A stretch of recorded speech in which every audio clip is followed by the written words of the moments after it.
ನಮಸ್ಕಾರ ಎಲ್ಲ ಕೆ.ಸಿ.ಟಿ ವಿದ್ಯಾರ್ಥಿ ವೆಲ್ಕಮ್ ಬ್ಯಾಕ್. ಸಾಕಷ್ಟು ಜನ ಕೆ.ಸಿ.ಟಿ ಸರ್ ಏನಾಗಿದೆ ಸರ್ ನಮ್ಗೆ ಅಪ್ಡೇಟ್ ನೀಡಿ. ಯಾಕೆಂದರೆ ಈಗ ನಮ್ಗೆ ಗೊಂದಲ ಇದೆ, ಏನು ಮಾಡಬೇಕು ನೆಕ್ಸ್ಟ್ ಪ್ರೊಸೀಜರ್ ಅಂತ, ನಮ್ಗೆ ರಿಸಲ್ಟ್ಸ್ ಬಗ್ಗೆ ಏನಾಗುತ್ತೆ. ಓಕೆ, ವಿದ್ಯಾರ್ಥಿಗಳಿಗೆ ಅಬ್ಜೆಕ್ಷನ್ ರೈಸ್ ಮಾಡಲಿಕ್ಕೆ ಕೂಡ ನಾಳೆವರೆಗೂ ಲಾಸ್ಟ್ ಡೇಟ್ ಇದೆ. ನೀವು ಕೂಡ ಅಬ್ಜೆಕ್ಷನ್ ರೈಸ್ ಮಾಡಿ. ಇದೇ ಒಂದು ಕೆ.ಇ ವೆಬ್ಸೈಟಲ್ಲಿ ಕೂಡ ನೀವು ನಿಮ್ಮ ಅಬ್ಜೆಕ್ಷನ್ ರೈಸ್ ಮಾಡಿ.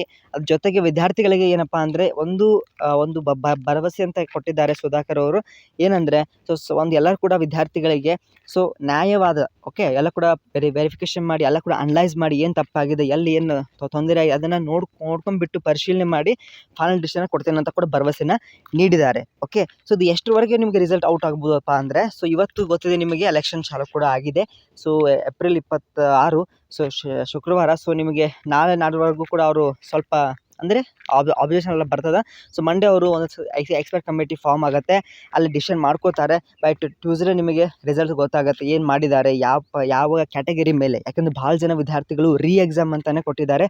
ಮೋಸ್ಟ್ ಪ್ರಾಬಬ್ಲಿ ನಂಗೆ ಅನಿಸೋ ಮಟ್ಟಕ್ಕೆ ಎಕ್ಸಾಮ್ ಮಾಡುವಂತ ಅನಿಸುತ್ತೆ. ಯಾಕಂದರೆ ನೀವೇ ಖುದ್ದಾಗಿ ಎಕ್ಸಾಮ್ ಅಂತ ಭಾಳ ಜನ ಕಮೆಂಟ್ಸಲ್ಲಿ ನೋಡಿದ್ನಲ್ಲ, ಪೇರೆಂಟ್ಸ್ ಕೂಡ ಕಮೆಂಟ್ಸಲ್ಲಿ ಎಕ್ಸಾಮ್ ಅಂತ ಹಾಕಿಬಿಟ್ಟಿದ್ದೀರಾ. ಅದನ್ನು ಫಸ್ಟ್ ಪ್ರಯಾರಿಟಿ ಕೊಡ್ಬೋದು. ಇಲ್ಲ ಅಂದರೆ ಅವ್ರೇನು ಮಾಡ್ತಾರೆ, ಯಾವ ಔಟ್ ಆಫ್ ಸಿಲೆಬಸ್ ಇದೆ ಅದನ್ನು ಬಿಟ್ಟು ಉಳಿದಂಥ ಕ್ವಶನ್ ಮೇಲೆ ಅವರೇಜನ್ನು ಮಾರ್ಕ್ಸ್ನ ಕೊಡ್ಬೋದು ವಿತ್ PUC 50% ಮಾರ್ಕ್ಸ್ ಅಂತ ಹೇಳ್ಬೋದು. ಓಕೆ, ಅದನ್ನು ಬಿಟ್ಟರೆ ಗ್ರೇಸ್ ಮಾರ್ಕ್ಸ್ ಅಂತ ಕೊಡೋ ಚಾನ್ಸ್ ಇಲ್ಲ. ಯಾಕಂದರೆ ಗ್ರೇಸ್ ಮಾರ್ಕ್ಸ್ ಕೊಡೋದು ಬಿಡೋದು ಒಂದೇ. ಓಕೆ, ಅದಕ್ಕೆ exam are as to make the modification with the remaining answer which are in the KCT examination ಹಂಗೆ ಮಾಡ್ಬೋದು. ಇಲ್ಲಾಂದರೆ PUC ಬೋರ್ಡ್ ಮಾರ್ಕ್ಸ್ ಮೇಲೆ ಸ್ವಲ್ಪ 75% ಏರಿಸಿ ಉಳಿದಂಥ 40 ಕ್ವಶನ್ ಏನು ಕೆ.ಸಿ.ಟಿ ಒಳಗೆ ಸ್ವಲ್ಪ ಇದ್ವಲ್ಲ ಅದ್ರ ಬೇಸಿಸ್ ಮೇಲೆ ಕೊಡ್ಬೋದು. ಓಕೆ, ನಿಮಗೇನು ಅನಿಸುತ್ತೆ, ಯಾವ ಒಂದು ಡಿಸಿಷನ್ ಮಾಡಿದ್ರೆ ಒಂದು ಉತ್ತಮ?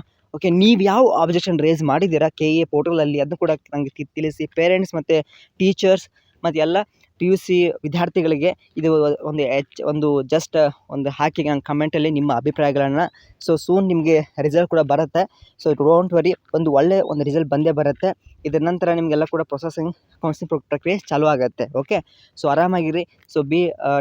ಏನು ಹೆದರ್ಲಿಕ್ಕೆ ಹೋಗಬೇಡಿ. ಓಕೆ, ಡೆಫಿನೆಟ್ಲಿ ನಿಮಗೆ ಉತ್ತಮವಾದ ಒಂದು ಕಾಲೇಜ್ ಸಿಗುತ್ತೆ.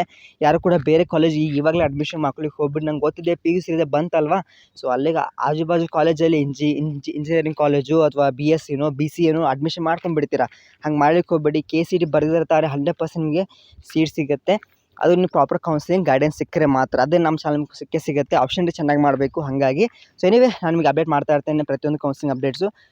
ಅಂಟಿಲ್ ನಿಮಗೆ ನಿಮ್ಮ ಸಂಬಂಧ ಎಷ್ಟೊತ್ತರೆಗಿರುತ್ತೆ ಅಂದರೆ ಮಂತ್ ಆಫ್ ನಿಮಗೆ ನವಂಬರ್ ಅಥವಾ ಡಿಸೆಂಬರ್. ಯಾಕಂದರೆ ನಿಮಗೆ ಟೈಮ್ ಅಲ್ಲಿ ಮಟ್ಟ ಜಗ್ಗತ್ತೆ.